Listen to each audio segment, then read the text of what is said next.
David Jaffe from beststockstrategy.com, and in this video I'm going to teach you how to make better decisions and how to avoid getting scammed by online marketers.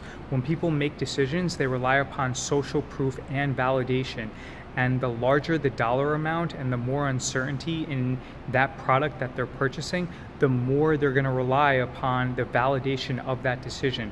If you look at Amazon as an example, the backbone of Amazon are the actual reviews. When you search for a product, you're sorting it, and the main decision makers are the star review and also the price. You can create the absolute best product, but if it has no reviews, then the search engines, whether it's Amazon, YouTube, or Google, are not going to give you any traffic, and therefore you're not going to get any exposure. Marketers study your psychological tendencies. They know how to create a compelling story, and they make sure that they also keep things very simple, and they evoke your emotion when telling that story.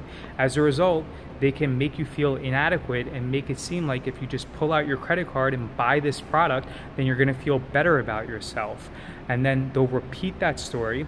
They also will use affiliates who they're going to pay a 40 to 50% commission. These affiliates are going to create fake reviews and fake websites, and then they're also going to create and use fake testimonials and take on students or use fake success stories. A good example of this is in the mattress industry. If you Google Serta versus Casper, almost every single page or every single site on page 1 of Google is a fake review site where they're using affiliate marketing to guide you towards the mattress that pays them the highest commission. And this is very common in the financial online education industry. It's extremely common. Almost all of the day traders and Forex traders and those coaches, they're all selling you a scammy product. And what they also do, they hire people on Upwork for $5 to $10 an hour to leave fake reviews on Facebook and Trustpilot and SiteJabber and things like that. And that's how you get scammed, because when you Google these products, everything looks extremely good. They have a 4.5 out of 5-star rating, but the product is thousands of dollars, and they use affiliates, and then when you buy that product, it is completely worthless.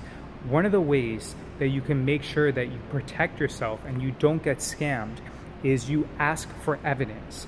If you're looking for someone to teach you online financial education, you should make sure that they provide financial statements and a screen recording of their entire transaction history. Or you can also ask to speak to some of their students and then evaluate whether those students seem legitimate, and you can also make sure that those students actually place real trades. The most important thing is to realize that there are no magic tricks.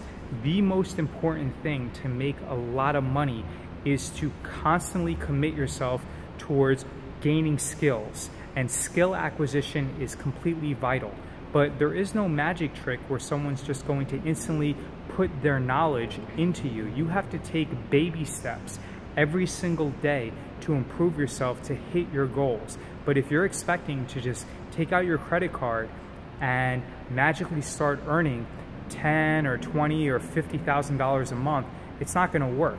Right now, it's like 2 o'clock in the morning. I've done about 30 takes on this video because I had some guy in a golf cart drive around and ask me which apartment I'm in.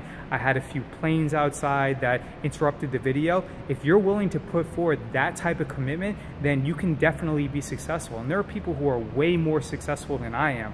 But you definitely have to commit yourself towards skill acquisition if you're going to be successful. But in this video, I have told you what marketers use in order to separate you from your money.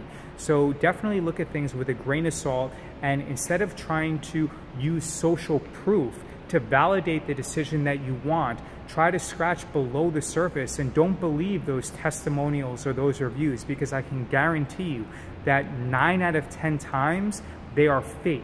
9 out of 10 times when you see that Huffington Post or the other common things, that the common logos that they use on their websites, they're almost always fake.